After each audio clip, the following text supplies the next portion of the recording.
kalian. Tidak ada seorang pun di antara kalian yang akan naik di atas jari kakinya. Jika kalian berpikir aku kasar terhadapnya dan engkau meniruku, aku melakukannya untuk membawanya kepada kesempurnaan dan mengujinya. Aku melihat dia dalam dunia spiritual yang keras seperti batu, besar seperti gunung. Syekh Abdul Qadir Al-Jailani merupakan contoh tauladan terbesar dari kenyataan bahwa dalam Islam, mencari ilmu pengetahuan adalah kewajiban suci untuk semua orang, laki-laki dan perempuan dari ayunan hingga liang kubur. Dia menjadi orang bijak terbesar di zamannya. Dia menghafal Al-Quran Al-Karim dan mempelajari penafsirannya dari Ali Abul Wafa Al-Kail, Abu Hatab Mahfuz, dan Abul Hasan Muhammad Al-Qadi. Menurut beberapa sumber, Abdul Qadir Al-Jailani belajar dengan Qadi Abu Said Al-Mubarak bin Muharrami, ulama terbesar pada zamannya di Baghdad. Meskipun telah mempelajari ilmu-ilmu pengetahuan tentang jalan mistik dari Syekh Hamad Ad-Dabas, dan memasuki jalan tasawuf melalui tangannya, namun Syekh Abdul Qadir Al-Jailani telah diberi hirkah, jubah kesufian, sebagai simbol dari jubah Rasulullah oleh Qadi Abu Said. Garis silsilah ijazah spiritual dari Qadi Abu Said Al-Mubarak bin Ali Al-Muharrami, melalui Syekh Abu Hasan Ali bin Muhammad Al-Qurashi, dari Abul Faraj At-Tursusi dari At-Tamimi, dari Syekh Abu Bakar As-Shibli dari Abul Qasim Al-Junaid, dari Sari As-Sakati dari Ma'ruf Al-Karhi, dari Dawud At-Tayyah dari Habib Al-Jami, dari Hasan Al-Basri dari Imam Ali bin Abi Talib.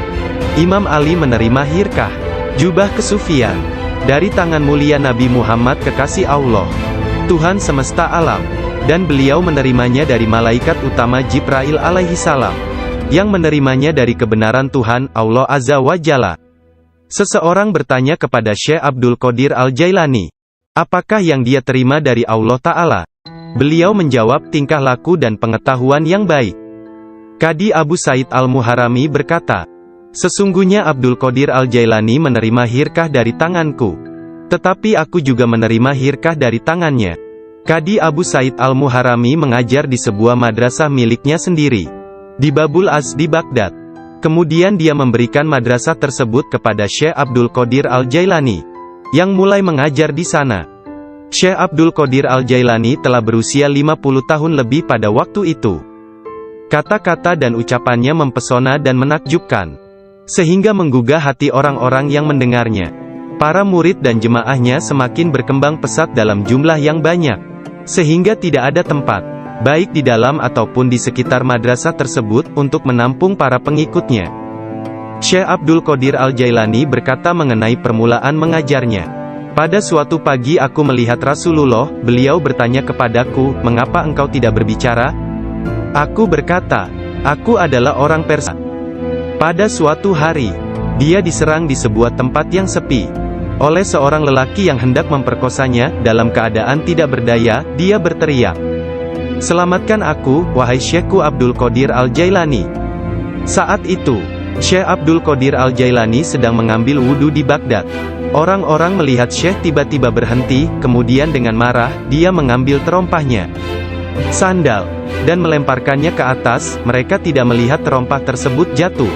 Ternyata, terompah tersebut jatuh di atas kepala orang yang sedang menyerang gadis muda itu di Sri Lanka.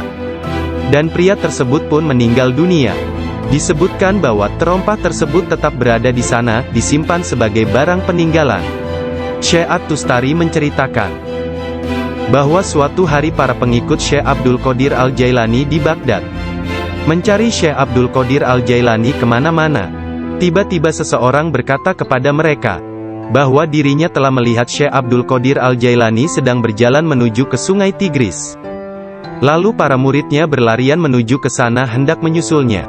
Ketika sampai di sungai tersebut, mereka melihat syekhnya itu sedang berada di tengah sungai, berjalan di atas air menuju ke arah mereka. Semua ikan pada waktu itu menjulurkan kepalanya ke atas permukaan air, dan memberi salam kepada Syekh Abdul Qadir Al-Jailani. Hal itu terjadi pada waktu sholat zuhur.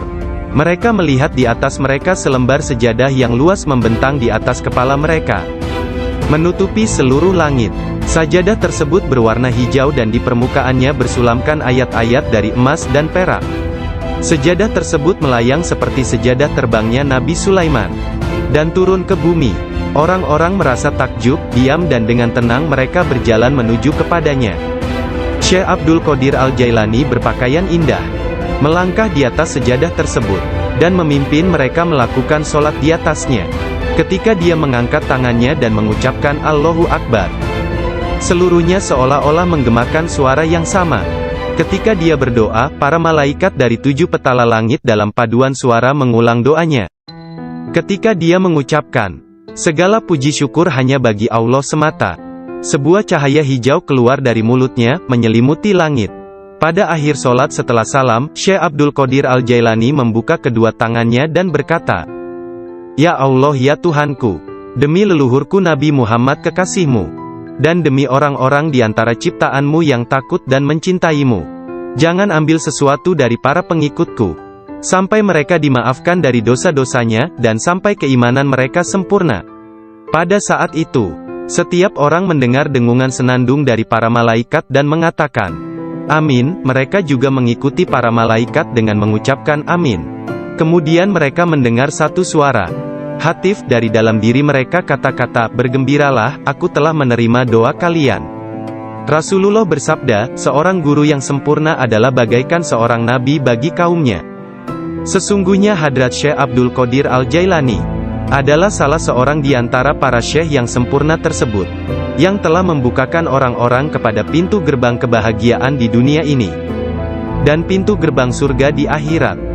Setelah Syekh Abdul Qadir Al-Jailani menguasai nafsunya, dan menjadi seorang yang sempurna, serta hanya dengan diilhami perintah Rasulullah, dia menjadi seorang syekh dan menjalin hubungan dengan orang-orang.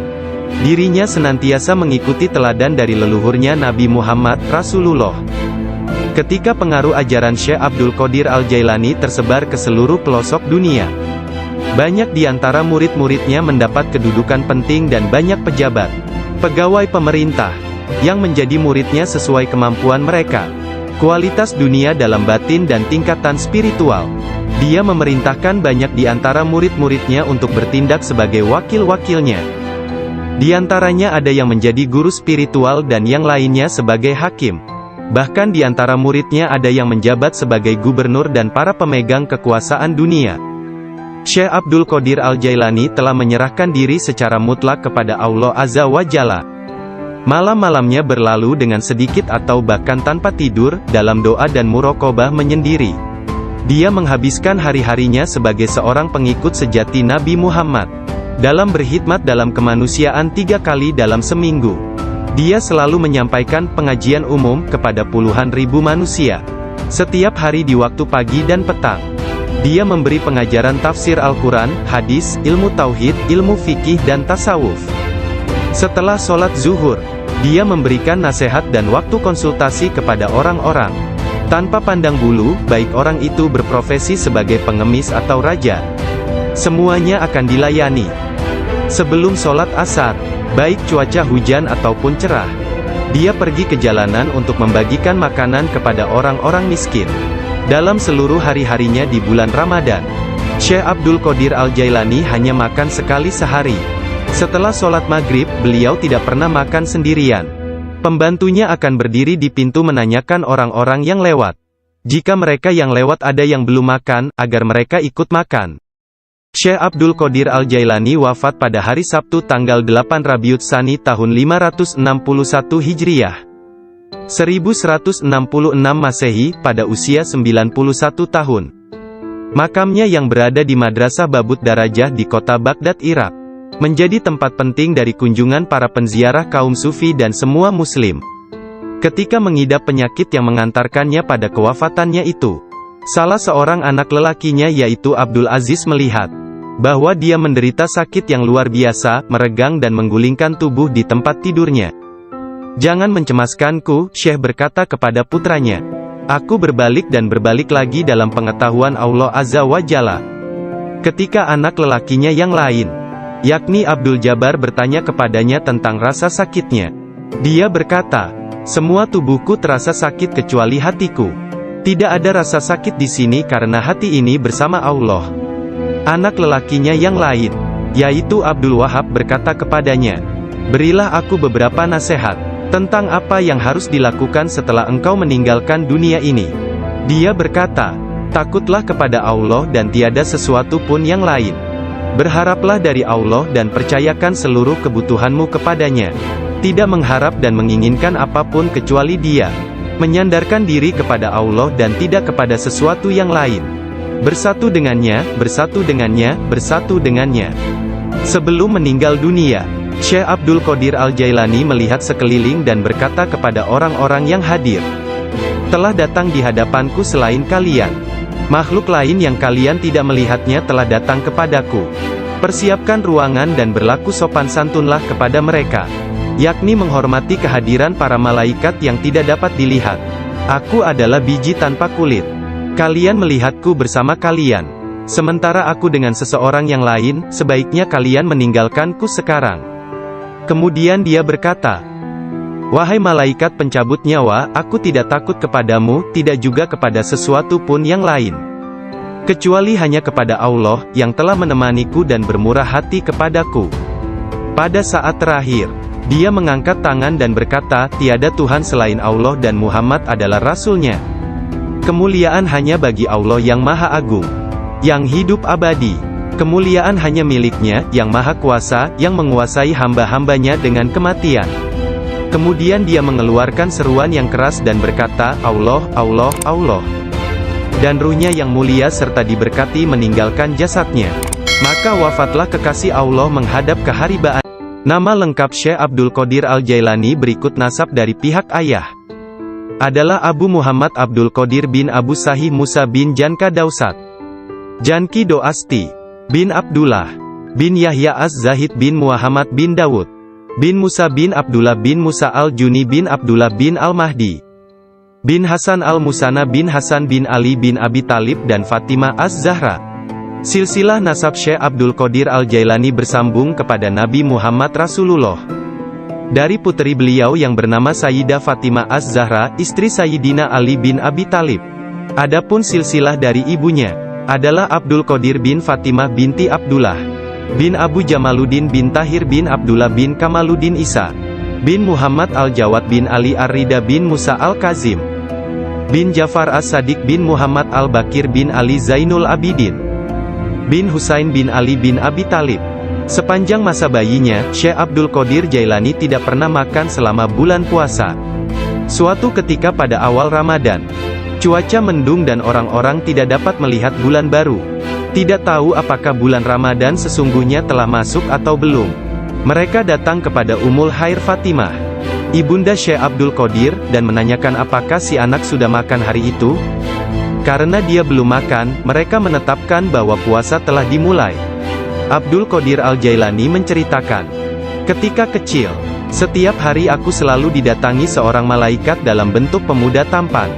Dia berjalan bersamaku dari rumah ke madrasah, dan membuat anak-anak lain di dalam kelas memberiku tempat di barisan pertama. Dia tinggal bersamaku sepanjang hari dan kemudian membawaku pulang ke rumah. Dalam sehari, aku belajar lebih banyak daripada murid lain yang belajar dalam 1 minggu. Awalnya aku tidak tahu siapa dia. Suatu hari, aku bertanya kepadanya, dan dia berkata, aku salah satu malaikat Allah. Dia mengirim dan memerintahku untuk bersamamu selama engkau belajar. Beliau kembali menceritakan mengenai masa kanak-kanaknya. Dia berkata, setiap kali ingin pergi bermain dengan anak-anak lain, aku mendengar satu suara berkata, datanglah kepadaku sebagai gantinya, wahai orang yang diberkati. Datanglah kepadaku. Dalam keadaan ketakutan, aku pergi dan mencari ketenangan di balik lengan ibuku. Sekarang, bahkan dalam ketaatan penuh dan halwat yang panjang, aku tidak dapat mendengar dengan jelas suara tersebut. Ketika Abdul Qadir Al-Jailani ditanya oleh seseorang, apa kuncinya yang membawa dirinya pada tingkatan spiritual yang tinggi? Beliau berkata, kejujuran yang telah aku janjikan kepada ibuku. Abdul Qadir Al-Jailani menceritakannya sebagai berikut. Suatu hari, malam Aidul Adha, aku pergi ke ladang kami untuk membantu menggarap tanah. Semasa aku berjalan di belakang lembu jantan, dia memalingkan kepalanya dan memandangku seraya berkata, engkau tidak diciptakan untuk pekerjaan ini. Sungguh, aku sangat ketakutan dan berlari ke rumah dan memanjat ke atap rumah petak bertingkat. Ketika melihat keluar, tiba-tiba aku melihat para jemaah haji sedang berkumpul wukuf di Padang Arafah. Di Arabia, tepat di depanku. Lalu aku segera pergi menemui ibuku, yang waktu itu sudah menjadi janda, dan meminta kepadanya, kirimlah aku ke jalan kebenaran, dan berilah aku izin untuk pergi ke Baghdad, untuk mendapatkan ilmu pengetahuan bersama-sama orang bijak, dan orang-orang yang dekat kepada Allah Azza wa Jalla. Ibu bertanya kepadaku, apa alasan permintaanmu yang tiba-tiba tersebut? Aku mengatakan kepadanya, apa yang telah terjadi pada diriku. Beliau menangis mendengar ceritaku, lalu mengeluarkan 80 keping emas. Semuanya adalah warisan ayahku. Dia menyisihkan 40 untuk saudaraku yang laki-laki. 40 keping lainnya dijahit di bagian ketiak mantelku. Kemudian dia mengizinkan untuk meninggalkan dirinya. Sebelum membiarkan aku pergi, beliau menasehatiku, bahwa aku harus berkata benar, dan menjadi orang yang jujur apapun yang terjadi. Ibu melepas kepergianku dengan kata-kata, mudah-mudahan Allah melindungi dan membimbingmu wahai anakku. Aku memisahkan diriku sendiri dari orang yang paling mencintaiku karena Allah. Aku tahu bahwa aku tidak akan dapat melihatmu sampai hari pengadilan terakhir tiba. Aku bergabung dengan sebuah kafilah yang pergi ke Baghdad. Ketika kami telah meninggalkan kota Hamadan, sekelompok perampok jalanan, 60 penunggang kuda yang gagah menyerang kami. Mereka mengambil segala sesuatu yang dibawa kafilah tersebut. Salah seorang di antara mereka datang kepadaku dan bertanya, "Hai anak muda, harta apa yang engkau miliki?" Aku menceritakan kepadanya, bahwa aku memiliki 40 keping emas. Dia bertanya, "Di mana kau simpan?" Aku mengatakan, "Di bawah lenganku." Dia tertawa dan meninggalkanku sendiri. Penjahat lainnya datang dan menanyakan hal yang sama. Dan aku pun mengatakan hal yang sebenarnya. Dia juga meninggalkanku sendirian. Aku pikir mereka pasti hendak mengadukan hal tersebut kepada pemimpinnya, di mana mereka sedang membagikan hasil rampasan. Pemimpin mereka bertanya tentang barang berharga milikku. Aku mengatakan kepadanya, bahwa aku memiliki 40 keping emas, yang dijahit di mantelku di bawah ketiak. Pemimpin perampok lalu mengambil mantelku dan merobek di bagian lengannya, dan menemukan emas tersebut. Kemudian dia menatap takjub kepadaku dan berkata, "Uangmu telah aman. Apa yang membuatmu untuk menceritakan kepada kami bahwa engkau memilikinya, dan memberitahukan tempat di mana engkau menyembunyikannya?" Aku menjawab, "Aku harus mengatakan yang benar dalam keadaan apapun juga, sebagaimana yang telah aku janjikan kepada ibuku." Ketika kepala perampok mendengar hal itu, ia menitiskan air mata dan berkata, "Aku telah mengingkari janjiku kepada siapa yang telah menciptakanku. Aku mencuri dan membunuh. Apa yang akan terjadi padaku?" Kemudian anak buahnya memandangnya sambil berkata, "Engkau telah menjadi pemimpin kami selama bertahun-tahun dalam perbuatan dosa ini. Sekarang juga engkau tetap menjadi pemimpin kami dalam penyesalan." Ke-60 orang itu memegang tanganku, dan menyatakan penyesalannya serta keinginannya untuk mengubah jalan mereka. Mereka merupakan orang pertama yang memegang tanganku, dan mendapatkan ampunan untuk dosa-dosa mereka.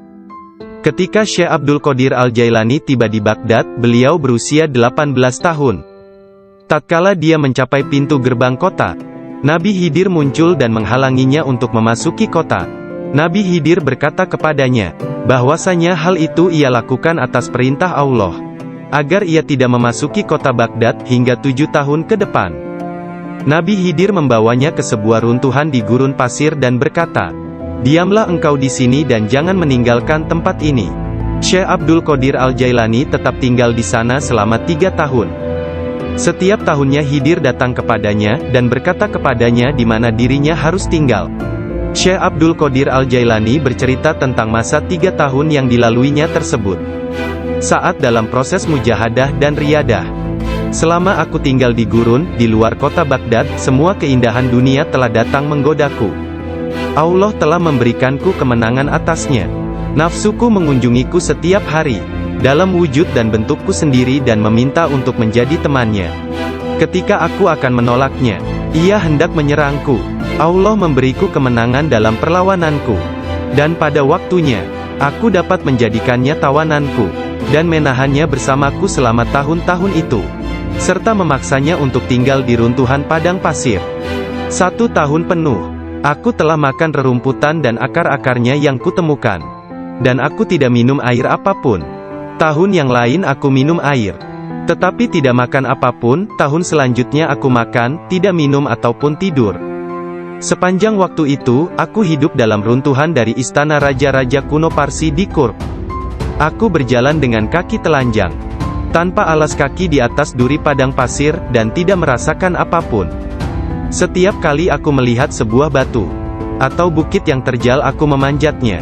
Aku tidak memberikan istirahat 1 menit pun, atau menyenangkan nafsuku kepada keinginan-keinginan rendah badaniah jasmaniku. Pada akhir dari masa 7 tahun itu, aku mendengar satu suara pada suatu malam. "Hai Abdul Qadir, engkau sekarang diizinkan memasuki kota Baghdad." Aku tiba di Baghdad dan melewatkan beberapa hari di sana. Tetapi aku tidak dapat berada di sana dalam keadaan yang penuh hasutan, kejahatan, tipu daya, yang telah menjadi kebiasaan kota. Lalu untuk menyelamatkan diriku sendiri dari kejahatan kota, yang telah mengalami kemerosotan akhlak, guna menyelamatkan keimananku, aku meninggalkannya. Hanya kitab suci Al-Quran yang kubawa bersamaku. Saat tiba di pintu gerbang, dalam perjalanan untuk berkholwat di padang pasir, aku mendengar satu suara, "Kemana engkau hendak pergi?" Kata suara itu, "Kembalilah, engkau harus melayani orang-orang." "Apa yang dapat kupedulikan tentang orang lain?" sanggahku. "Aku ingin menyelamatkan keimananku. Kembalilah dan jangan pernah merasa bimbang terhadap keimananmu." Suara itu melanjutkan, "Tidak ada sesuatu pun yang akan membahayakanmu." Aku sungguh tidak dapat melihat orang yang berkata tersebut. Kemudian sesuatu terjadi padaku. Aku terputus dari keadaan lahiriah, lalu tenggelam dalam keadaan tafakur. Sampai hari berikutnya, aku memusatkan pikiran pada sebuah harapan dan berdoa kepada Allah, agar Dia membukakan selubung untukku, sehingga aku tahu apa yang harus aku lakukan. Hari berikutnya, ketika tengah berkeliling di sebuah permukiman bernama Muzaffariyah, seorang lelaki yang sebelumnya tidak pernah kulihat, membuka pintu rumahnya dan mempersilakanku untuk masuk. "Mari Abdul Qadir." Ketika aku sampai di pintunya, dia berkata, "Katakan kepadaku, apa yang engkau harapkan dari Allah? Doa apa yang telah engkau panjatkan kemarin?" Saat itu aku ketakutan, namun diliputi penuh ketakjuban. Aku tidak dapat menemukan kata-kata untuk menjawabnya. Lelaki itu memandang ke wajahku, dan menghempaskan pintu dengan kasar, hingga membuat debu yang berkumpul di sekelilingku terbang menutupi seluruh tubuhku.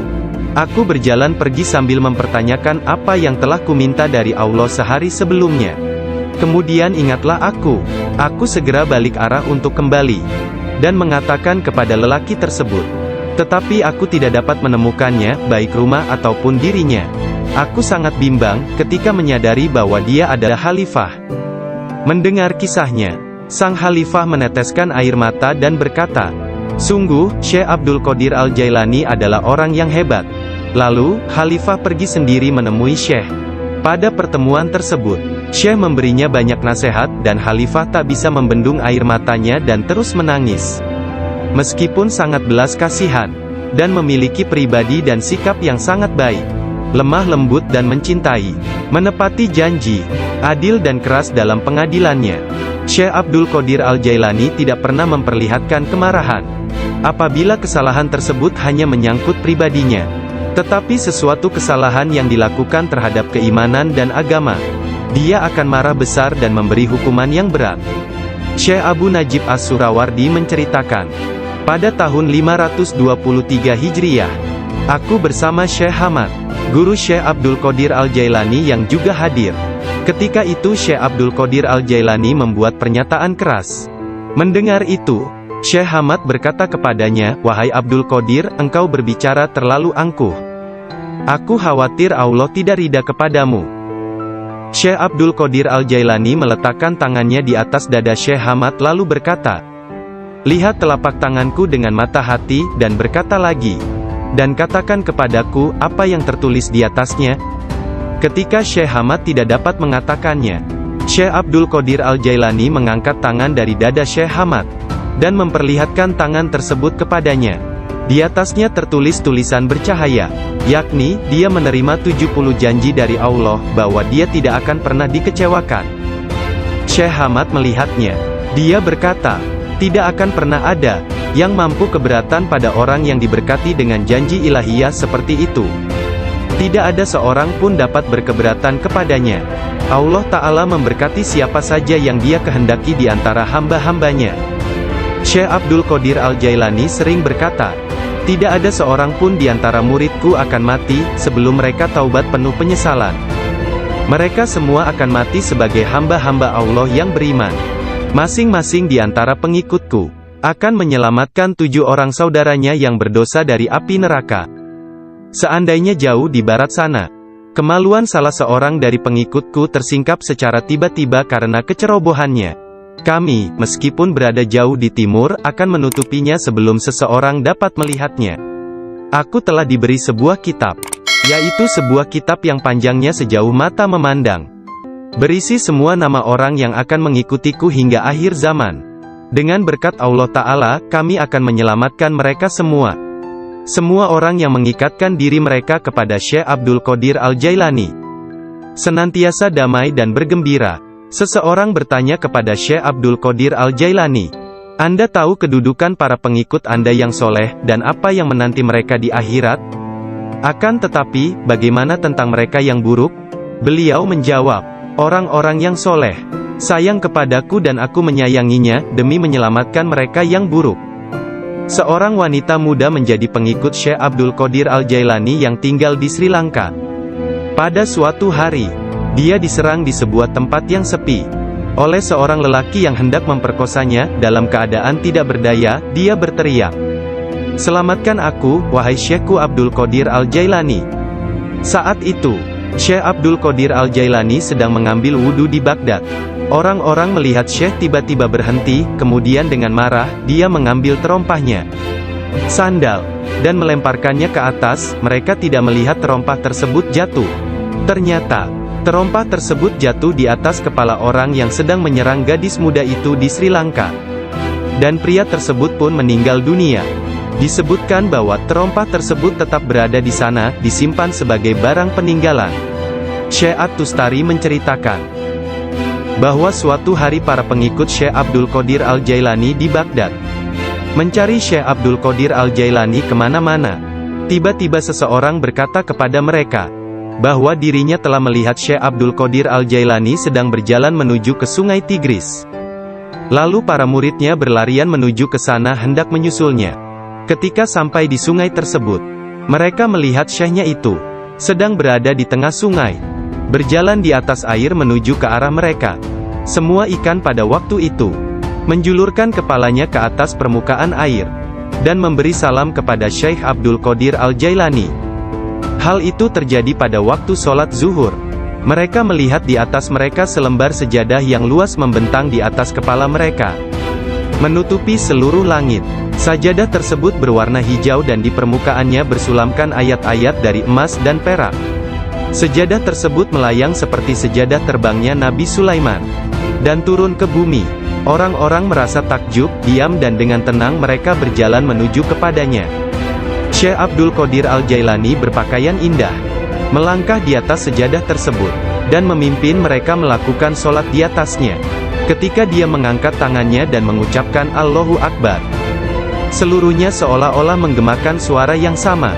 Ketika dia berdoa, para malaikat dari 7 petala langit dalam paduan suara mengulang doanya.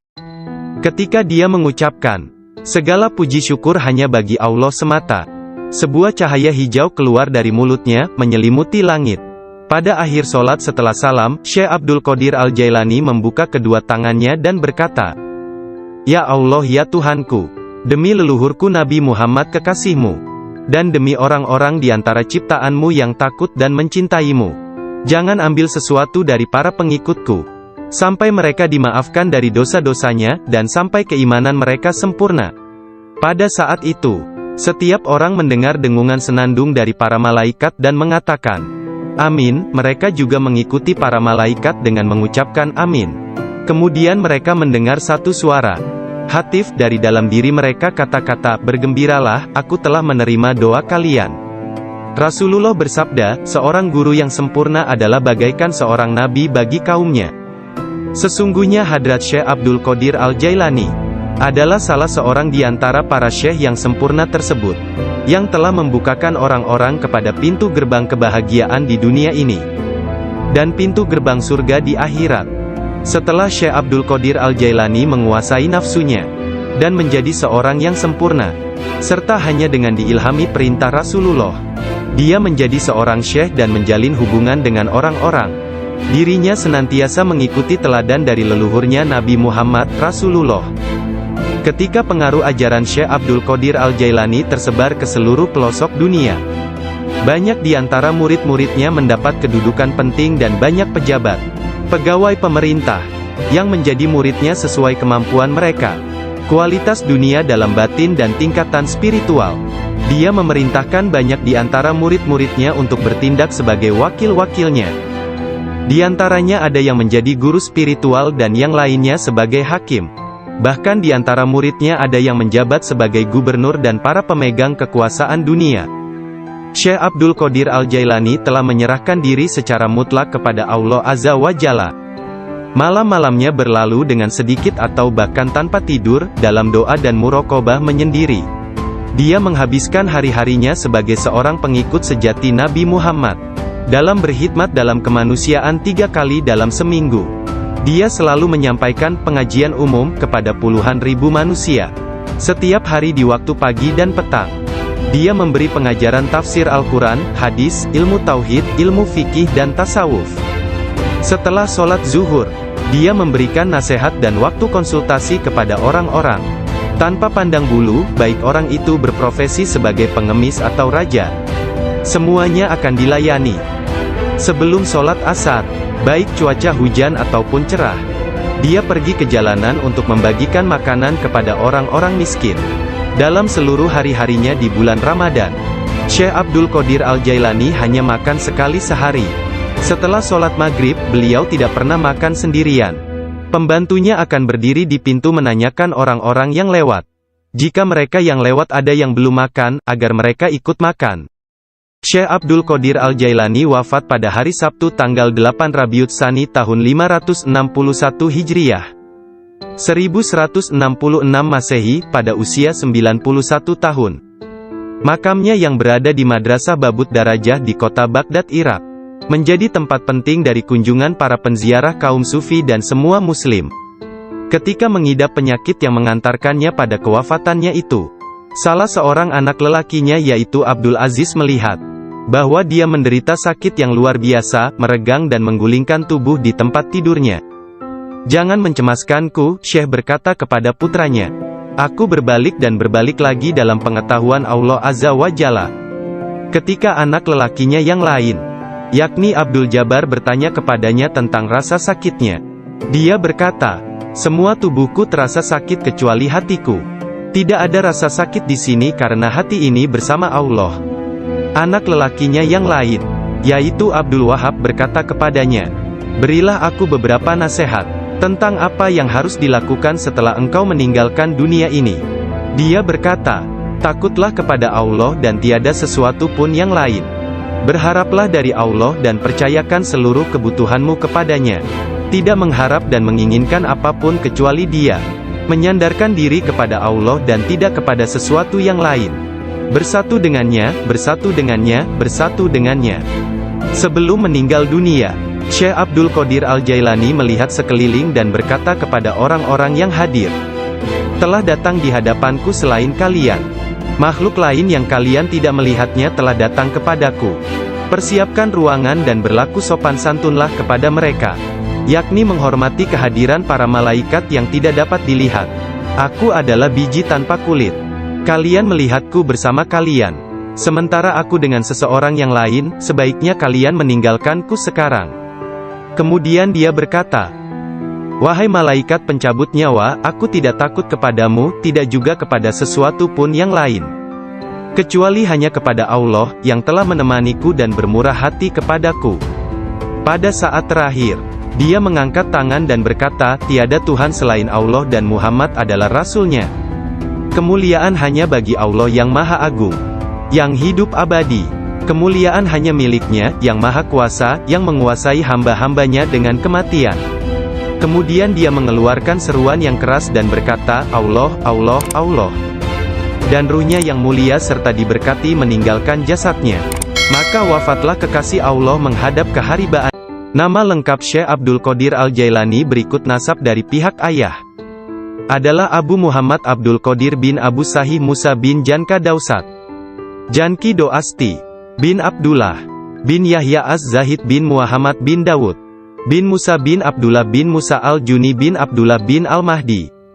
Bin Hasan Al-Musana bin Hasan bin Ali bin Abi Talib dan Fatimah Az-Zahra. Silsilah nasab Syekh Abdul Qadir Al-Jailani bersambung kepada Nabi Muhammad Rasulullah. Dari putri beliau yang bernama Sayyidah Fatimah Az-Zahra, istri Sayyidina Ali bin Abi Talib. Adapun silsilah dari ibunya adalah Abdul Qadir bin Fatimah binti Abdullah bin Abu Jamaluddin bin Tahir bin Abdullah bin Kamaluddin Isa bin Muhammad Al-Jawad bin Ali Ar-Rida bin Musa Al-Kazim bin Jafar As-Sadiq bin Muhammad Al-Bakir bin Ali Zainul Abidin bin Husain bin Ali bin Abi Talib. Sepanjang masa bayinya, Syekh Abdul Qadir Jailani tidak pernah makan selama bulan puasa. Suatu ketika pada awal Ramadan, cuaca mendung dan orang-orang tidak dapat melihat bulan baru. Tidak tahu apakah bulan Ramadan sesungguhnya telah masuk atau belum. Mereka datang kepada Ummul Khair Fatimah, ibunda Syekh Abdul Qadir, dan menanyakan apakah si anak sudah makan hari itu. Karena dia belum makan, mereka menetapkan bahwa puasa telah dimulai. Abdul Qadir Al-Jailani menceritakan, ketika kecil, setiap hari aku selalu didatangi seorang malaikat dalam bentuk pemuda tampan. Dia berjalan bersamaku dari rumah ke madrasah, dan membuat anak-anak lain di dalam kelas memberiku tempat di barisan pertama. Dia tinggal bersamaku sepanjang hari dan kemudian membawaku pulang ke rumah. Dalam sehari, aku belajar lebih banyak daripada murid lain yang belajar dalam 1 minggu. Awalnya aku tidak tahu siapa dia. Suatu hari, aku bertanya kepadanya, dan dia berkata, aku salah satu malaikat Allah. Dia mengirim dan memerintahku untuk bersamamu selama engkau belajar. Beliau kembali menceritakan mengenai masa kanak-kanaknya. Dia berkata, setiap kali ingin pergi bermain dengan anak-anak lain, aku mendengar satu suara berkata, datanglah kepadaku sebagai gantinya, wahai orang yang diberkati. Datanglah kepadaku. Dalam keadaan ketakutan, aku pergi dan mencari ketenangan di balik lengan ibuku.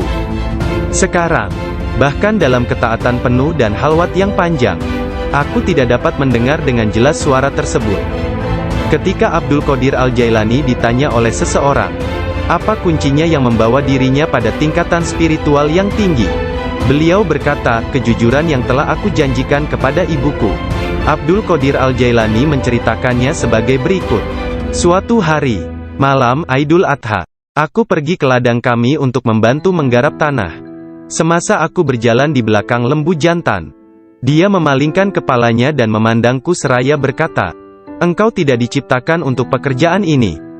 Sungguh, aku sangat ketakutan dan berlari ke rumah dan memanjat ke atap rumah petak bertingkat.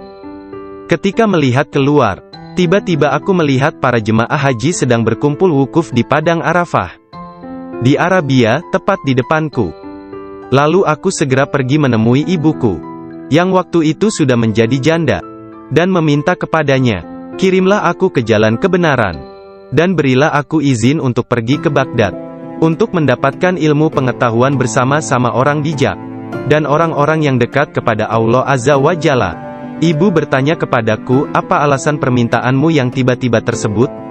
Aku mengatakan kepadanya, apa yang telah terjadi pada diriku. Beliau menangis mendengar ceritaku, lalu mengeluarkan 80 keping emas. Semuanya adalah warisan ayahku. Dia menyisihkan 40 untuk saudaraku yang laki-laki.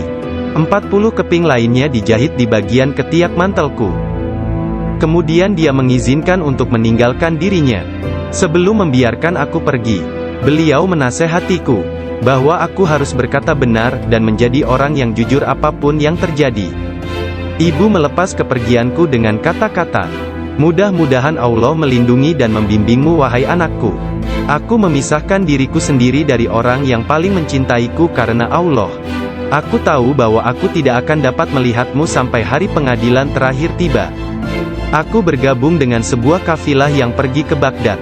Ketika kami telah meninggalkan kota Hamadan, sekelompok perampok jalanan, 60 penunggang kuda yang gagah menyerang kami. Mereka mengambil segala sesuatu yang dibawa kafilah tersebut. Salah seorang di antara mereka datang kepadaku dan bertanya, "Hai anak muda, harta apa yang engkau miliki?" Aku menceritakan kepadanya bahwa aku memiliki 40 keping emas. Dia bertanya, "Di mana kau simpan?" Aku mengatakan, "Di bawah lenganku." Dia tertawa dan meninggalkanku sendiri. Penjahat lainnya datang dan menanyakan hal yang sama. Dan aku pun mengatakan hal yang sebenarnya. Dia juga meninggalkanku sendirian. Aku pikir mereka pasti hendak mengadukan hal tersebut kepada pemimpinnya, di mana mereka sedang membagikan hasil rampasan. Pemimpin mereka bertanya tentang barang berharga milikku. Aku mengatakan kepadanya bahwa aku memiliki 40 keping emas yang dijahit di mantelku di bawah ketiak. Pemimpin perampok lalu mengambil mantelku dan merobek di bagian lengannya, dan menemukan emas tersebut. Kemudian dia menatap takjub kepadaku dan berkata, "Uangmu telah aman. Apa yang membuatmu untuk menceritakan kepada kami bahwa engkau memilikinya, dan memberitahukan tempat di mana engkau menyembunyikannya?" Aku menjawab, "Aku harus mengatakan yang benar dalam keadaan apapun juga, sebagaimana yang telah aku janjikan kepada ibuku." Ketika kepala perampok mendengar hal itu, ia menitiskan air mata dan berkata, "Aku telah mengingkari janjiku kepada siapa yang telah menciptakanku. Aku mencuri dan membunuh. Apa yang akan terjadi padaku?" Kemudian anak buahnya memandangnya sambil berkata, "Engkau telah menjadi pemimpin kami selama bertahun-tahun dalam perbuatan dosa ini. Sekarang juga engkau tetap menjadi pemimpin kami dalam penyesalan." Ke-60 orang itu memegang tanganku, dan menyatakan penyesalannya serta keinginannya untuk mengubah jalan mereka. Mereka merupakan orang pertama yang memegang tanganku, dan mendapatkan ampunan untuk dosa-dosa mereka. Ketika Syekh Abdul Qadir Al-Jailani tiba di Baghdad, beliau berusia 18 tahun. Tatkala dia mencapai pintu gerbang kota, Nabi Khidir muncul dan menghalanginya untuk memasuki kota. Nabi Khidir berkata kepadanya, bahwasanya hal itu ia lakukan atas perintah Allah, agar ia tidak memasuki kota Baghdad hingga 7 tahun ke depan. Nabi Khidir membawanya ke sebuah runtuhan di gurun pasir dan berkata, "Diamlah engkau di sini dan jangan meninggalkan tempat ini." Syekh Abdul Qadir Al-Jailani tetap tinggal di sana selama 3 tahun. Setiap tahunnya Khidir datang kepadanya, dan berkata kepadanya di mana dirinya harus tinggal. Syekh Abdul Qadir Al-Jailani bercerita tentang masa 3 tahun yang dilaluinya tersebut. Saat dalam proses mujahadah dan riyadah. "Selama aku tinggal di gurun, di luar kota Baghdad, semua keindahan dunia telah datang menggodaku. Allah telah memberikanku kemenangan atasnya. Nafsuku mengunjungiku setiap hari, dalam wujud dan bentukku sendiri dan meminta untuk menjadi temannya. Ketika aku akan menolaknya, ia hendak menyerangku. Allah memberiku kemenangan dalam perlawananku.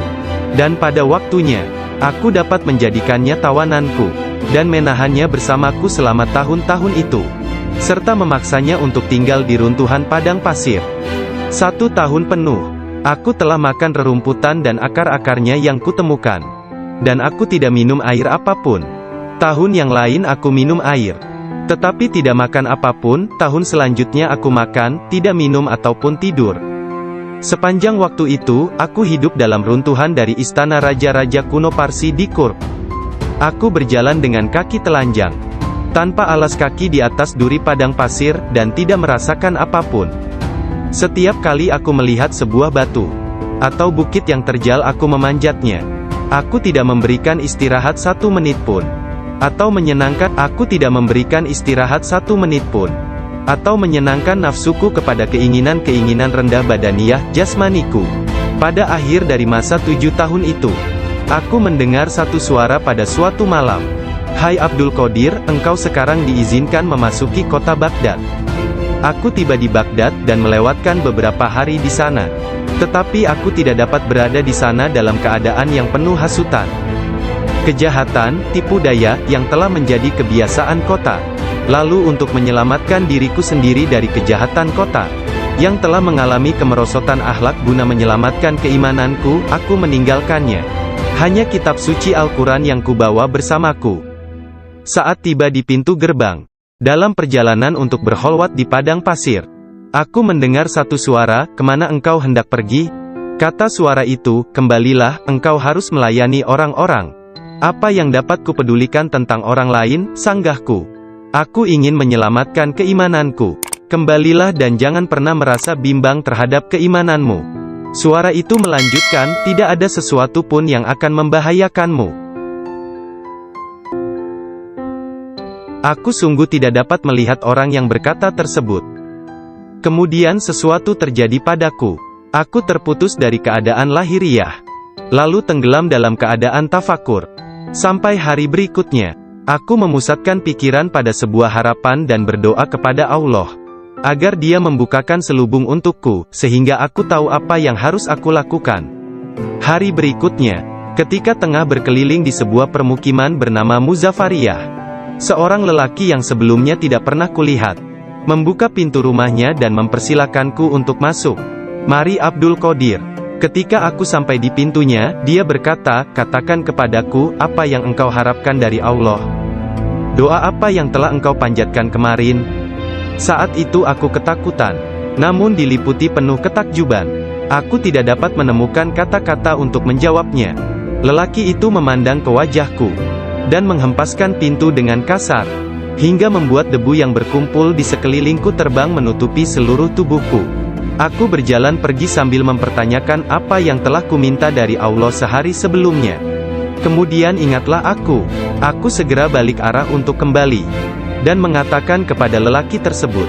Tetapi aku tidak dapat menemukannya, baik rumah ataupun dirinya. Aku sangat bimbang, ketika menyadari bahwa dia adalah seorang yang dekat kepada Allah Ta'ala. Sungguh, akhirnya aku mengetahui, beliau adalah Syekh Hamad Ad-Dabas yang telah menjadi guruku.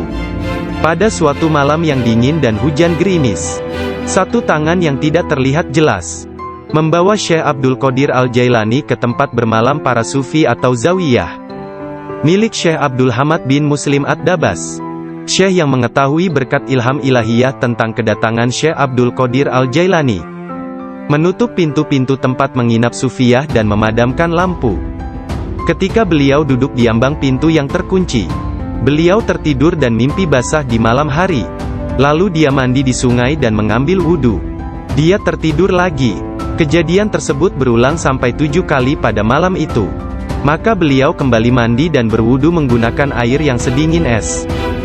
Pada esok harinya, pintu gerbang telah terbuka, dan Abdul Qadir memasuki tempat penginapan sufi. Syekh Hamad Ad-Dabas berdiri menyambutnya sambil meneteskan air mata gembira. Dia memeluknya dan berkata, "Wahai putraku Abdul Qadir, keberuntungan adalah milik kami hari ini, tetapi esok, hal itu akan menjadi milikmu. Jangan pernah meninggalkan tarekat ini." Syekh Hamad Ad-Dabas menjadi guru pertama Syekh Abdul Qadir Al-Jailani dalam ilmu pengetahuan tentang kesufian. Dengan memegang tangannya dia mengucapkan sumpah atau berbaiat dan mengikuti jalan kaum sufi. Syekh Abdul Qadir Al-Jailani menceritakan, "Aku banyak belajar dengan guru di Baghdad. Tetapi setiap kali aku tidak dapat memahami sesuatu, atau menemukan secara kebetulan suatu rahasia yang ingin aku ketahui, Syekh Hamad Ad-Dabas menerangkannya kepadaku. Kadang-kadang aku meninggalkannya, untuk mencari pengetahuan dari syekh yang lain tentang tauhid, hadis, fikih dan ilmu-ilmu lainnya. Setiap kali aku kembali, beliau berkata kepadaku, 'Dari mana saja engkau?' Kita telah memiliki demikian banyak makanan yang sangat bagus untuk tubuh, pikiran dan jiwa kita, sementara engkau telah pergi, dan kami tidak dapat menahan sesuatu untukmu." Pada waktu lain, beliau berkata, "Demi Allah, kemanakah engkau pergi? Adakah seseorang di sekitar sini, yang mengetahui lebih banyak daripadamu?" Para darwis atau para sufi akan mengusikku secara terus-menerus dan berkata, "Engkau adalah seorang ahli hukum atau ahli fikih, ahli sastra, ahli pengetahuan dan seorang ulama atau alim syariat. Urusan apa yang engkau miliki di antara kita? Mengapa engkau tidak keluar dari sini?" Syekh Hamad Ad-Dabas memarahi mereka dan berkata, "Betapa memalukan kalian ini. Aku bersumpah bahwa tidak ada seorang pun seperti dia di antara kalian. Tidak ada seorang pun di antara kalian yang akan naik di atas jari kakinya. Jika kalian berpikir aku kasar terhadapnya dan engkau meniruku, Aku melakukannya untuk membawanya kepada kesempurnaan dan mengujinya. Aku melihat dia dalam dunia spiritual yang keras seperti batu, besar seperti gunung. Syekh Abdul Qadir Al-Jailani merupakan contoh tauladan terbesar dari kenyataan bahwa dalam Islam, mencari ilmu pengetahuan adalah kewajiban suci untuk semua orang, laki-laki dan perempuan dari ayunan hingga liang kubur. Dia menjadi orang bijak terbesar di zamannya. Dia menghafal Al-Quran Al-Karim dan mempelajari penafsirannya dari Ali Abul Wafa Al-Kail, Abu Hatab Mahfuz, dan Abul Hasan Muhammad Al-Qadi. Menurut beberapa sumber, Abdul Qadir Al-Jailani belajar dengan Qadi Abu Said Al-Mubarak bin Muharami, ulama terbesar pada zamannya di Baghdad. Meskipun telah mempelajari ilmu-ilmu pengetahuan tentang jalan mistik dari Syekh Hamad Ad-Dabas, dan memasuki jalan tasawuf melalui tangannya, namun Syekh Abdul Qadir Al-Jailani telah diberi hirkah, jubah kesufian, sebagai simbol dari jubah Rasulullah oleh Qadi Abu Said. Garis silsilah ijazah spiritual dari Qadi Abu Said Al-Mubarak bin Ali Al-Muharami, melalui Syekh Abu Hasan Ali bin Muhammad Al-Qurashi, dari Abul Faraj At-Tursusi dari At-Tamimi, dari Syekh Abu Bakar As-Shibli dari Abul Qasim Al-Junaid, dari Sari As-Sakati dari Ma'ruf Al-Karhi, dari Dawud At-Tayyah dari Habib Al-Jami, dari Hasan Al-Basri dari Imam Ali bin Abi Talib.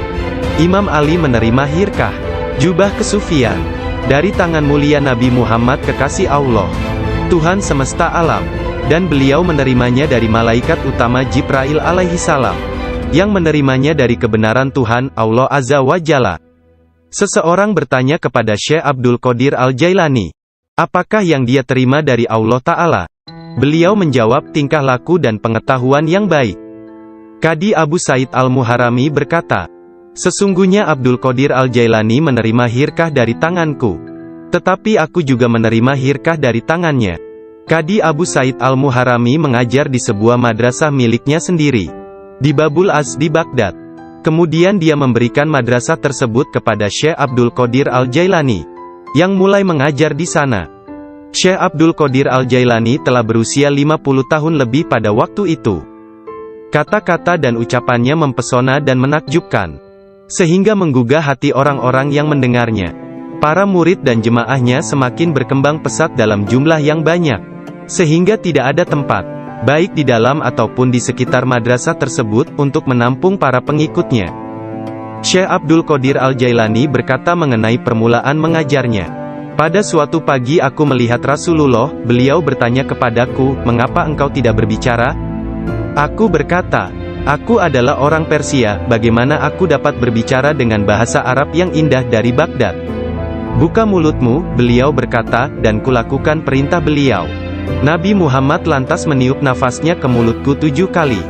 Lalu berkata, pergilah. Tunjukilah umat manusia, dan ajaklah mereka kepada jalan Tuhanmu, dengan bijak dan kata-kata indah.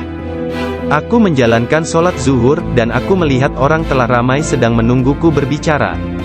Ketika melihat mereka, aku menjadi gembira, namun lidahku seakan-akan terkunci. Kemudian aku melihat Imam Ali bin Abi Talib yang diberkati. Dia mendatangiku dan memintaku untuk membuka mulut. Kemudian meniupkan nafasnya sendiri ke dalam mulutku sebanyak 6 kali. Aku bertanya, mengapa Anda tidak melakukannya sebanyak 7 kali, seperti yang dilakukan Rasulullah? Sayyidina Ali berkata, karena rasa hormatku kepada Rasulullah. Kemudian Sayyidina Ali pun menghilang. Dari mulutku yang terbuka, keluarlah kata-kata, sesungguhnya fikiran adalah juru selam, menyelam jauh ke dalam lautan hati untuk menemukan mutiara kebijaksanaan. Ketika dia membawanya ke pantai kemakhlukannya, dia tumpah dalam bentuk kata-kata dari bibirnya. Dan dengan itu, dia membeli ketaatan tak ternilai di pasar-pasar ibadah Allah. Kemudian aku berkata, dalam suatu malam, seperti salah satu dari malamku, jika seseorang di antaramu hendak membunuh keinginan-keinginan rendahnya, kematian akan terasa begitu manis, sehingga engkau tidak akan dapat merasakan sesuatu yang lain di dunia ini. Sejak saat itu, walau bagaimanapun keadaannya, sekalipun bangun atau tidur, aku tetap mempertahankan tugasku mengajar. Banyak sekali pengetahuan tentang keimanan dan agama dalam diriku. Jika tidak berbicara dan menuangkannya keluar, Aku akan merasakan bahwa hal itu akan menenggelamkan diriku. Ketika pertama kali mengajar, aku hanya mempunyai 2 atau 3 orang murid saja. Ketika mereka mendengarku, jumlah mereka bertambah menjadi 70.000 orang. Madrasahnya maupun lingkungan di sekitarnya tidak dapat menampung para pengikutnya. Oleh sebab itu, dicarilah tempat yang lebih luas. Orang kaya dan orang miskin di Baghdad turut membantu dalam penambahan bangunan-bangunan yang baru. Mereka yang kaya membantu dengan dana, sedangkan yang miskin membantu dengan tenaga mereka, termasuklah kaum perempuan yang turut membantu bekerja. Kelak Syekh Abdul Qadir Al-Jailani merupakan seorang imam, ahli dalam masalah-masalah keagamaan, tauhid dan fikih, dan pemimpin dari mazhab Syafi'i dan Hambali dalam Islam. Beliau adalah seorang yang sangat bijaksana dan berpengetahuan luas. Doanya segera dikabulkan, baik ketika berdoa untuk kebaikan dan berdoa untuk hukuman. Dia adalah seorang yang banyak melakukan karomah. Manusia sempurna, yang selalu sadar serta ingat kepada Allah Azza wa Jalla. Muraqabah, berfikir, menerima dan memberi pelajaran. Dia mempunyai hati yang lembut, sifat yang mulia dan wajah yang selalu tersenyum. Dia orang yang peka dan memiliki sikap yang sangat baik. Berakhlak dalam tabiat serta dermawan dalam memberi materi dan nasihat serta pengetahuan. Dia mencintai orang-orang, tetapi secara khususnya, terhadap orang-orang yang beriman dan mengabdikan diri, serta beribadah kepada Zat yang Maha Esa, menolong kepada siapa yang beriman. Dia tampan, selalu berpakaian rapi, pembicaraannya tidak berlebihan dan sia-sia. Apabila berbicara, meskipun dia berbicara dengan cepat, tetapi setiap kata dan suku katanya yang keluar, terdengar jelas. Beliau berbicara dengan penuh keindahan, dan dia berbicara kebenaran. Berbicara tentang kebenaran tanpa ragu-ragu. Karena dia tidak peduli, apakah dia akan dipuji, dikritik atau dicaci. Ketika Khalifah Al-Muqtafi mengangkat Yahya bin Said sebagai Qadi, Ketua Hakim, Syekh Abdul Qadir Al-Jailani memberitahukannya di hadapan orang ramai. Dengan mengatakan, Anda telah mengangkat seorang tiran, orang yang zalim, yang paling buruk sebagai hakim atas orang-orang yang beriman. Biarlah kita lihat, bagaimana Anda akan menjawab untuk diri Anda sendiri kelak. Ketika Anda dihadapkan kepada Hakim yang Maha Agung, Allah Azza wa Jalla, Tuhan semesta alam. Mendengar hal ini, Khalifah tergoncang dan meneteskan air mata, lalu ia segera memecat sang hakim. Penduduk kota Baghdad mengalami kemajuan dalam hal akhlak dan rohani dan tingkah laku. Melalui pengaruhnya, kebanyakan warga kota bertaubat dan menyatakan penyesalan, mengikuti akhlak yang baik dan perintah-perintah Islam. Syekh Abdul Qadir Al-Jailani dicintai dan dihormati oleh setiap orang, dan pengaruhnya tersebar kemana-mana. Orang-orang berbudi mencintainya, sedangkan para tiran, orang yang zalim, dan orang jahat takut kepadanya. Banyak orang termasuk para raja, menteri dan orang-orang bijak datang kepadanya untuk menanyakan persoalan-persoalan dan mencari penyelesaiannya. Bahkan banyak orang Yahudi dan Nasrani menerima Islam melaluinya. Dalam pengajaran dan pelayanannya kepada umat manusia, dia menggunakan sifat-sifat yang diwarisi oleh Yang Maha Tinggi. Syekh Abdul Qadir Al-Jailani berkata, seorang syekh spiritual bukan seorang guru yang sebenarnya, kecuali kalau dirinya memiliki 12 sifat. 2 di antara sifat-sifat tersebut adalah sifat-sifat Allah yang Maha Tinggi, yaitu menyembunyikan kesalahan manusia dan ciptaan yang lain. Tidak hanya dari orang-orang lain tetapi bahkan dari diri mereka sendiri. Dan memiliki rasa kasih dan kemauan memaafkan untuk dosa yang terburuk sekalipun. 2 sifat diwarisi oleh Nabi Muhammad, yaitu cinta dan lemah lembut. Sayyidina Abu Bakar As-Siddiq yang pertama dari keempat khalifah, seorang syekh sejati, mewarisi kebenaran, kejujuran, dan keikhlasan hati, juga ketaatan dan kedermawanan. Dari Sayyidina Umar bin Khattab, yaitu keadilan dan menekankan kebenaran serta mencegah kesalahan. Dari Sayyidina Utsman bin Affan, yaitu kerendahan hati dan bangun serta berdoa ketika manusia lainnya dalam keadaan tertidur. Dan dari Sayyidina Ali bin Abi Thalib, yaitu pengetahuan dan keteguhan hati serta keberanian. Syekh Abdul Qadir Al-Jailani sangat sayang kepada puluhan ribu pengikutnya, sebagaimana seorang ayah sayang kepada anaknya. Dia mengetahui nama dan memperhatikan masalah-masalah duniawi. juga keadaan spiritual mereka. Dia membantu dan menyelamatkan mereka dari bencana kemalangan. Bahkan jika mereka berada di tempat jauh sekalipun. Dia adalah seorang ayah bersama anak-anaknya, dan memperlakukan mereka dengan penuh kelembutan dan keharuan. Kepada orang yang lebih tua darinya, dia seolah-olah menjadi lebih tua daripada mereka, dan memperlakukan mereka dengan hormat. Dia menjalin persahabatan dengan kalangan orang miskin dan lemah, serta tidak pernah mencari teman di antara orang-orang terkenal dan berkuasa. Orang-orang seperti itu memperlakukannya seolah-olah raja dari segala raja. Salah seorang dari anak lelaki pembantunya menceritakan bahwa ayahnya, Muhammad bin Al-Haidir, melayani Syekh Abdul Qadir Al-Jailani selama 13 tahun. Dirinya tidak pernah melihat seekor lalat hinggap pada dirinya, dan tidak pula dia pernah melihat membuang ingus di halayak ramai.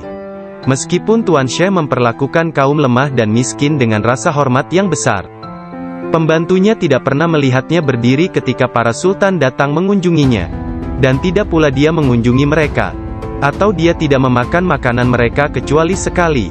Ketika seorang raja datang berkunjung kepadanya, dia meninggalkan ruang jamuan, dan datang kembali setelah raja dan pesta jamuannya selesai, sehingga mereka akan menyambutnya dengan berdiri. Ketika dia menulis surat kepada Khalifah, Khalifah mengatakan bahwa Syekh Abdul Qadir Al-Jailani memerintahkannya untuk melakukan ini atau itu, dan bahwa hal itu merupakan kewajiban bagi Khalifah untuk mentaatinya, karena dia adalah pemimpin mereka. Apabila Khalifah menerima surat seperti itu, dia akan mencium surat itu sebelum dia membacanya dan berkata, Syekh Abdul Qadir Al-Jailani benar. Sesungguhnya dia mengatakan kebenaran.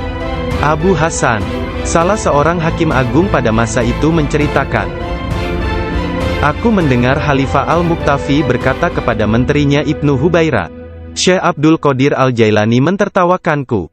Dan hal itu amat jelas bagi orang-orang di sekitarnya, bahwa yang dia maksudkan adalah aku.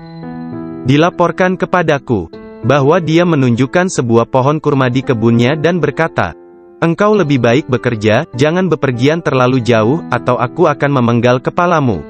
Sekarang kamu, wahai Ibnu Hubairah, pergi dan berbicaralah kepadanya seorang diri dan katakan, Anda jangan mengejek dan mengancam Khalifah.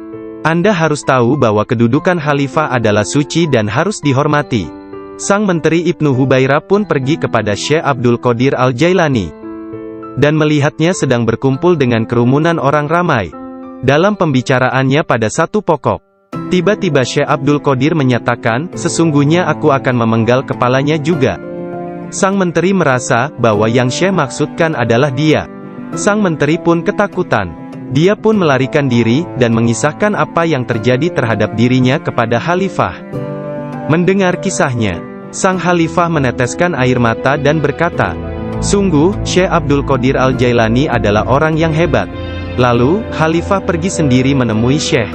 Pada pertemuan tersebut, Syekh memberinya banyak nasihat, dan Khalifah tak bisa membendung air matanya dan terus menangis. Meskipun sangat belas kasihan, dan memiliki pribadi dan sikap yang sangat baik, lemah lembut dan mencintai, menepati janji, adil dan keras dalam pengadilannya, Syekh Abdul Qadir Al-Jailani tidak pernah memperlihatkan kemarahan. Apabila kesalahan tersebut hanya menyangkut pribadinya, tetapi sesuatu kesalahan yang dilakukan terhadap keimanan dan agama, dia akan marah besar dan memberi hukuman yang berat. Syekh Abu Najib As-Surawardi menceritakan, pada tahun 523 Hijriah, aku bersama Syekh Hamad, guru Syekh Abdul Qadir Al-Jailani yang juga hadir. Ketika itu Syekh Abdul Qadir Al-Jailani membuat pernyataan keras. Mendengar itu, Syekh Hamad berkata kepadanya, wahai Abdul Qadir, engkau berbicara terlalu angkuh. Aku khawatir Allah tidak ridha kepadamu. Syekh Abdul Qadir Al-Jailani meletakkan tangannya di atas dada Syekh Hamad lalu berkata, lihat telapak tanganku dengan mata hati, dan berkata lagi, dan katakan kepadaku, apa yang tertulis di atasnya? Ketika Syekh Hamad tidak dapat mengatakannya, Syekh Abdul Qadir Al-Jailani mengangkat tangan dari dada Syekh Hamad, dan memperlihatkan tangan tersebut kepadanya, ada yang belum makan, agar mereka ikut makan. Syekh Abdul Qadir Al-Jailani wafat pada hari Sabtu tanggal 8 Rabiul Tsani tahun 561 Hijriah. 1166 Masehi, pada usia 91 tahun. Makamnya yang berada di Madrasah Babut Darajah di kota Baghdad, Irak, menjadi tempat penting dari kunjungan para penziarah kaum sufi dan semua muslim. Ketika mengidap penyakit yang mengantarkannya pada kewafatannya itu, salah seorang anak lelakinya yaitu Abdul Aziz melihat bahwa dia menderita sakit yang luar biasa, meregang dan menggulingkan tubuh di tempat tidurnya. "Jangan mencemaskanku," Syekh berkata kepada putranya. "Aku berbalik dan berbalik lagi dalam pengetahuan Allah Azza wa Jalla." Ketika anak lelakinya yang lain, yakni Abdul Jabbar, bertanya kepadanya tentang rasa sakitnya, dia berkata, "Semua tubuhku terasa sakit kecuali hatiku. Tidak ada rasa sakit di sini karena hati ini bersama Allah." Anak lelakinya yang lain, yaitu Abdul Wahab, berkata kepadanya, "Berilah aku beberapa nasihat tentang apa yang harus dilakukan setelah engkau meninggalkan dunia ini." Dia berkata, "Takutlah kepada Allah dan tiada sesuatu pun yang lain. Berharaplah dari Allah dan percayakan seluruh kebutuhanmu kepadanya. Tidak mengharap dan menginginkan apapun kecuali Dia. Menyandarkan diri kepada Allah dan tidak kepada sesuatu yang lain. Bersatu dengannya, bersatu dengannya, bersatu dengannya." Sebelum meninggal dunia, Syekh Abdul Qadir Al-Jailani melihat sekeliling dan berkata kepada orang-orang yang hadir, "Telah datang di hadapanku selain kalian makhluk lain yang kalian tidak melihatnya telah datang kepadaku. Persiapkan ruangan dan berlaku sopan santunlah kepada mereka, yakni menghormati kehadiran para malaikat yang tidak dapat dilihat. Aku adalah biji tanpa kulit. Kalian melihatku bersama kalian, sementara aku dengan seseorang yang lain. Sebaiknya kalian meninggalkanku sekarang." Kemudian dia berkata, "Wahai malaikat pencabut nyawa, aku tidak takut kepadamu, tidak juga kepada sesuatu pun yang lain, kecuali hanya kepada Allah, yang telah menemaniku dan bermurah hati kepadaku." Pada saat terakhir, dia mengangkat tangan dan berkata, "Tiada Tuhan selain Allah dan Muhammad adalah Rasul-Nya. Kemuliaan hanya bagi Allah yang Maha Agung, yang hidup abadi. Kemuliaan hanya milik-Nya, yang Maha Kuasa, yang menguasai hamba-hambanya dengan kematian." Kemudian dia mengeluarkan seruan yang keras dan berkata, "Allah, Allah, Allah." Dan ruhnya yang mulia serta diberkati meninggalkan jasadnya. Maka wafatlah kekasih Allah menghadap keharibaan. Nama lengkap Syekh Abdul Qadir Al-Jailani berikut nasab dari pihak ayah adalah Abu Muhammad Abdul Qadir bin Abu Sahih Musa bin Janka Dausat Janki Doasti bin Abdullah bin Yahya Az-Zahid bin Muhammad bin Dawud bin Musa bin Abdullah bin Musa Al-Juni bin Abdullah bin Al-Mahdi bin Hasan Al-Musana bin Hasan bin Ali bin Abi Talib dan Fatimah Az-Zahra. Silsilah nasab Syekh Abdul Qadir Al-Jailani bersambung kepada Nabi Muhammad Rasulullah dari putri beliau yang bernama Sayyidah Fatimah Az-Zahra, istri Sayyidina Ali bin Abi Talib. Adapun silsilah dari ibunya adalah Abdul Qadir bin Fatimah binti Abdullah bin Abu Jamaluddin bin Tahir bin Abdullah bin Kamaluddin Isa bin Muhammad Al-Jawad bin Ali Ar-Rida bin Musa Al-Kazim bin Jafar As-Sadiq bin Muhammad Al-Bakir bin Ali Zainul Abidin bin Husain bin Ali bin Abi Talib. Sepanjang masa bayinya, Syekh Abdul Qadir Jailani tidak pernah makan selama bulan puasa. Suatu ketika pada awal Ramadan, cuaca mendung dan orang-orang tidak dapat melihat bulan baru. Tidak tahu apakah bulan Ramadan sesungguhnya telah masuk atau belum. Mereka datang kepada Ummul Khair Fatimah, ibunda Syekh Abdul Qadir, dan menanyakan apakah si anak sudah makan hari itu. Karena dia belum makan, mereka menetapkan bahwa puasa telah dimulai. Abdul Qadir Al-Jailani menceritakan, "Ketika kecil, setiap hari aku selalu didatangi seorang malaikat dalam bentuk pemuda tampan. Dia berjalan bersamaku dari rumah ke madrasah, dan membuat anak-anak lain di dalam kelas memberiku tempat di barisan pertama. Dia tinggal bersamaku sepanjang hari dan kemudian membawaku pulang ke rumah. Dalam sehari, aku belajar lebih banyak daripada murid lain yang belajar dalam 1 minggu. Awalnya aku tidak tahu siapa dia. Suatu hari, aku bertanya kepadanya, dan dia berkata, 'Aku salah satu malaikat Allah.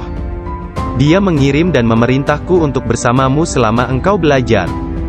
Beliau kembali menceritakan mengenai masa kanak-kanaknya. Dia berkata, 'Setiap kali ingin pergi bermain dengan anak-anak lain, aku mendengar satu suara berkata, Datanglah kepadaku sebagai gantinya, wahai orang yang diberkati. Datanglah kepadaku. Dalam keadaan ketakutan, aku pergi dan mencari ketenangan di balik lengan ibuku. Sekarang, bahkan dalam ketaatan penuh dan halwat yang panjang, aku tidak dapat mendengar dengan jelas suara tersebut. Ketika Abdul Qadir Al-Jailani ditanya oleh seseorang, apa kuncinya yang membawa dirinya pada tingkatan spiritual yang tinggi?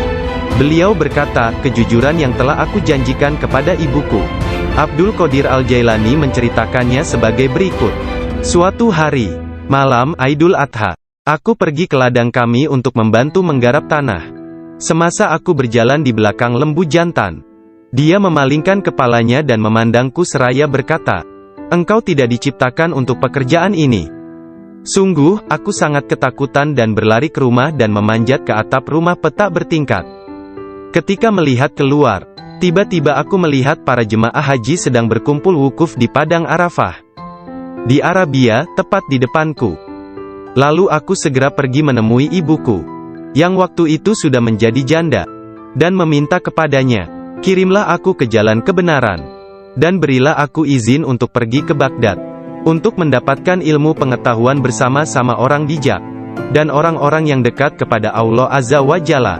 Ibu bertanya kepadaku, apa alasan permintaanmu yang tiba-tiba tersebut? Aku mengatakan kepadanya, apa yang telah terjadi pada diriku. Beliau menangis mendengar ceritaku, lalu mengeluarkan 80 keping emas. Semuanya adalah warisan ayahku. Dia menyisihkan 40 untuk saudaraku yang laki-laki. 40 keping lainnya dijahit di bagian ketiak mantelku.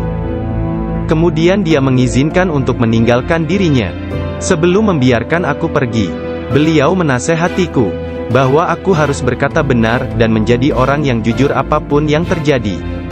Ibu melepas kepergianku dengan kata-kata, mudah-mudahan Allah melindungi dan membimbingmu wahai anakku. Aku memisahkan diriku sendiri dari orang yang paling mencintaiku karena Allah. Aku tahu bahwa aku tidak akan dapat melihatmu sampai hari pengadilan terakhir tiba. Aku bergabung dengan sebuah kafilah yang pergi ke Baghdad. Ketika kami telah meninggalkan kota Hamadan, sekelompok perampok jalanan, 60 penunggang kuda yang gagah menyerang kami. Mereka mengambil segala sesuatu yang dibawa kafilah tersebut. Salah seorang di antara mereka datang kepadaku dan bertanya, hai anak muda, harta apa yang engkau miliki?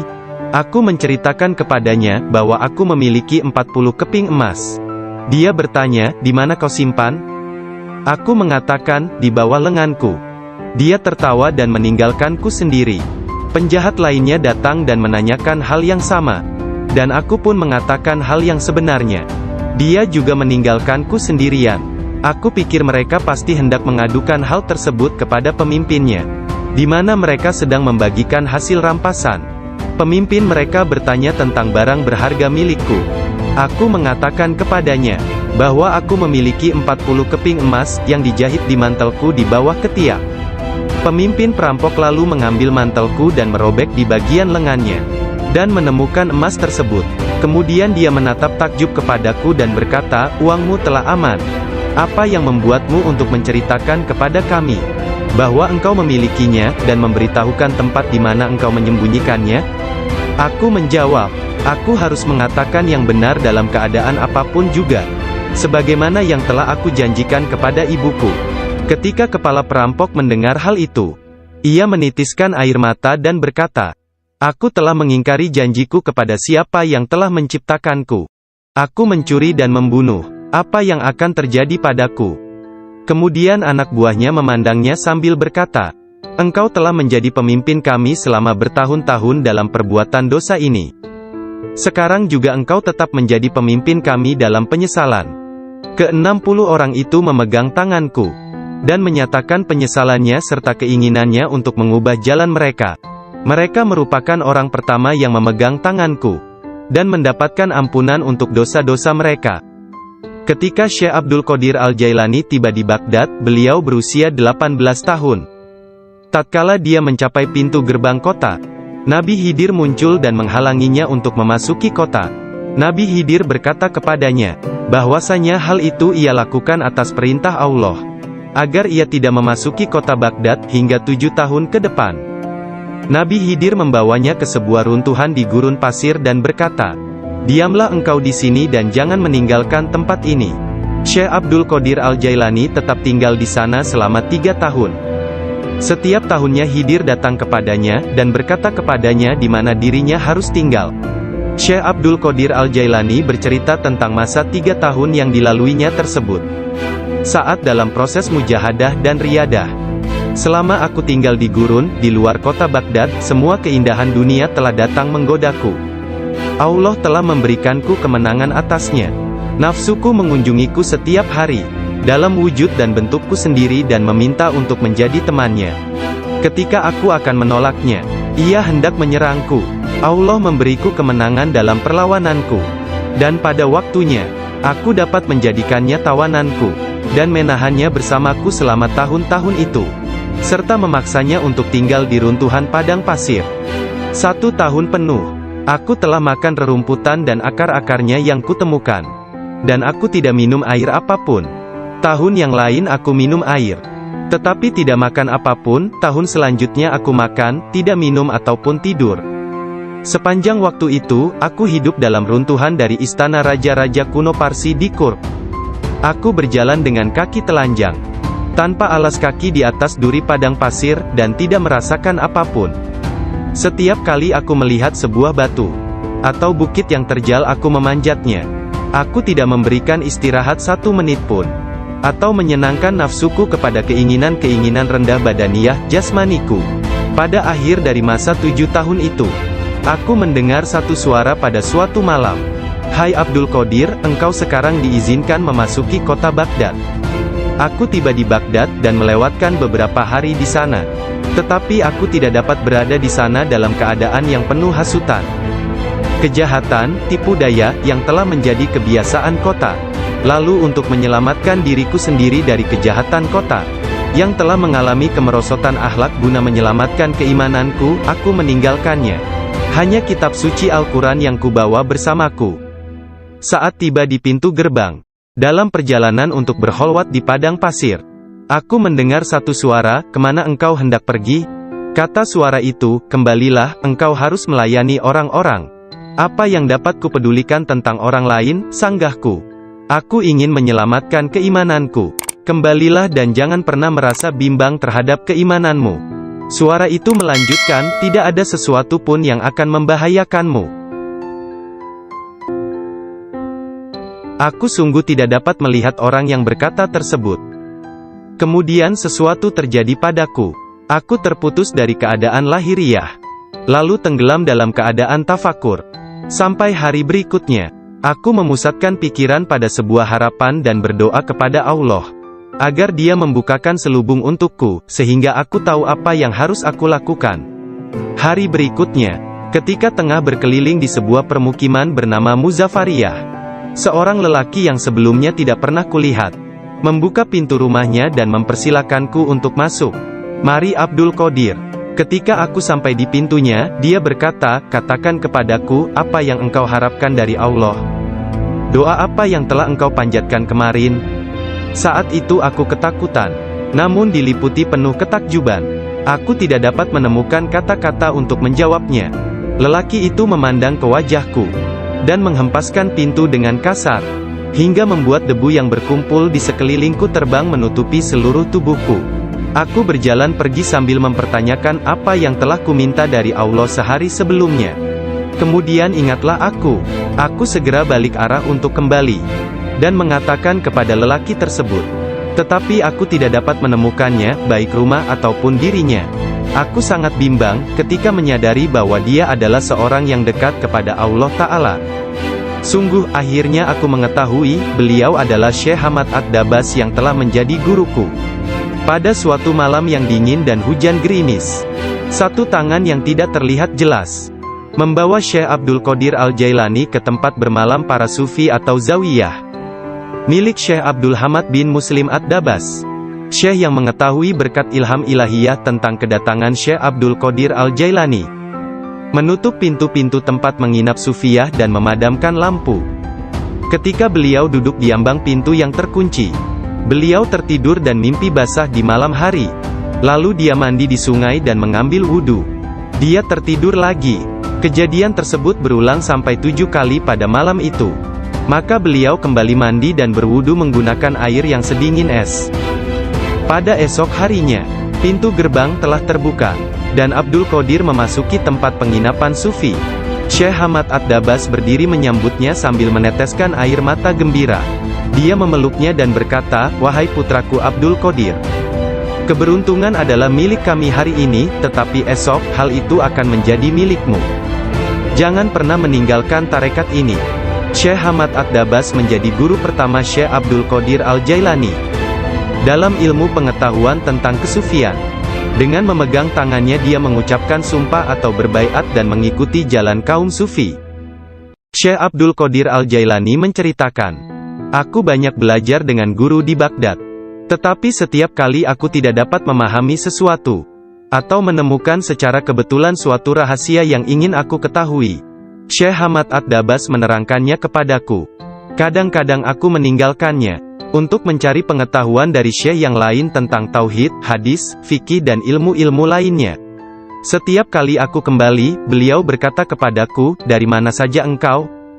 Kita telah memiliki demikian banyak makanan yang sangat bagus untuk tubuh, pikiran dan jiwa kita, sementara engkau telah pergi, dan kami tidak dapat menahan sesuatu untukmu." Pada waktu lain, beliau berkata, "Demi Allah, kemanakah engkau pergi? Adakah seseorang di sekitar sini, yang mengetahui lebih banyak daripadamu?" Para darwis atau para sufi akan mengusikku secara terus-menerus dan berkata, "Engkau adalah seorang ahli hukum atau ahli fikih, ahli sastra, ahli pengetahuan dan seorang ulama atau alim syariat. Urusan apa yang engkau miliki di antara kita? Mengapa engkau tidak keluar dari sini?" Syekh Hamad Ad-Dabas memarahi mereka dan berkata, "Betapa memalukan kalian ini. Aku bersumpah bahwa tidak ada seorang pun seperti dia di antara kalian. Tidak ada seorang pun di antara kalian yang akan naik di atas jari kakinya. Jika kalian berpikir aku kasar terhadapnya dan engkau meniruku, aku melakukannya untuk membawanya kepada kesempurnaan dan mengujinya. Aku melihat dia dalam dunia spiritual yang keras seperti batu, besar seperti gunung." Syekh Abdul Qadir Al-Jailani merupakan contoh tauladan terbesar dari kenyataan bahwa dalam Islam, mencari ilmu pengetahuan adalah kewajiban suci untuk semua orang, laki-laki dan perempuan dari ayunan hingga liang kubur. Dia menjadi orang bijak terbesar di zamannya. Dia menghafal Al-Quran Al-Karim, dan mempelajari penafsirannya dari Ali Abul Wafa Al-Kail, Abu Hatab Mahfuz, dan Abul Hasan Muhammad Al-Qadi. Menurut beberapa sumber, Abdul Qadir Al-Jailani belajar dengan Qadi Abu Said Al-Mubarak bin Muharrami, ulama terbesar pada zamannya di Baghdad. Meskipun telah mempelajari ilmu-ilmu pengetahuan tentang jalan mistik dari Syekh Hamad Ad-Dabas, dan memasuki jalan tasawuf melalui tangannya, namun Syekh Abdul Qadir Al-Jailani telah diberi hirkah, jubah kesufian, sebagai simbol dari jubah Rasulullah oleh Qadi Abu Said. Garis silsilah ijazah spiritual dari Qadi Abu Said Al-Mubarak bin Ali Al-Muharrami, melalui Syekh Abu Hasan Ali bin Muhammad Al-Qurashi, dari Abul Faraj At-Tursusi dari At-Tamimi, dari Syekh Abu Bakar As-Shibli dari Abul Qasim Al-Junaid, dari Sari As-Sakati dari Ma'ruf Al-Karhi, dari Dawud At-Tayyah dari Habib Al-Jami, dari Hasan Al-Basri dari Imam Ali bin Abi Talib. Imam Ali menerima hirkah, jubah kesufian, dari tangan mulia Nabi Muhammad kekasih Allah, Tuhan semesta alam, dan beliau menerimanya dari malaikat utama Jibril alaihi salam, yang menerimanya dari kebenaran Tuhan, Allah Azza wa Jalla. Seseorang bertanya kepada Syekh Abdul Qadir Al-Jailani, apakah yang dia terima dari Allah Ta'ala? Beliau menjawab, tingkah laku dan pengetahuan yang baik. Qadi Abu Said Al-Muharrami berkata, sesungguhnya Abdul Qadir Al-Jailani menerima hirkah dari tanganku, tetapi aku juga menerima hirkah dari tangannya. Qadi Abu Said Al-Muharrami mengajar di sebuah madrasah miliknya sendiri, di Babul Az di Baghdad. Kemudian dia memberikan madrasah tersebut kepada Syekh Abdul Qadir Al-Jailani, yang mulai mengajar di sana. Syekh Abdul Qadir Al-Jailani telah berusia 50 tahun lebih pada waktu itu. Kata-kata dan ucapannya mempesona dan menakjubkan, sehingga menggugah hati orang-orang yang mendengarnya. Para murid dan jemaahnya semakin berkembang pesat dalam jumlah yang banyak, sehingga tidak ada tempat baik di dalam ataupun di sekitar madrasah tersebut, untuk menampung para pengikutnya. Syekh Abdul Qadir Al-Jailani berkata mengenai permulaan mengajarnya. Pada suatu pagi aku melihat Rasulullah, beliau bertanya kepadaku, "Mengapa engkau tidak berbicara?" Aku berkata, "Aku adalah orang Persia, bagaimana aku dapat berbicara dengannya?" "Hai anak muda, harta apa yang engkau miliki?" Aku menceritakan kepadanya, bahwa aku memiliki 40 keping emas. Dia bertanya, "Di mana kau simpan?" Aku mengatakan, "Di bawah lenganku." Dia tertawa dan meninggalkanku sendiri. Penjahat lainnya datang dan menanyakan hal yang sama. Dan aku pun mengatakan hal yang sebenarnya. Dia juga meninggalkanku sendirian. Aku pikir mereka pasti hendak mengadukan hal tersebut kepada pemimpinnya. Di mana mereka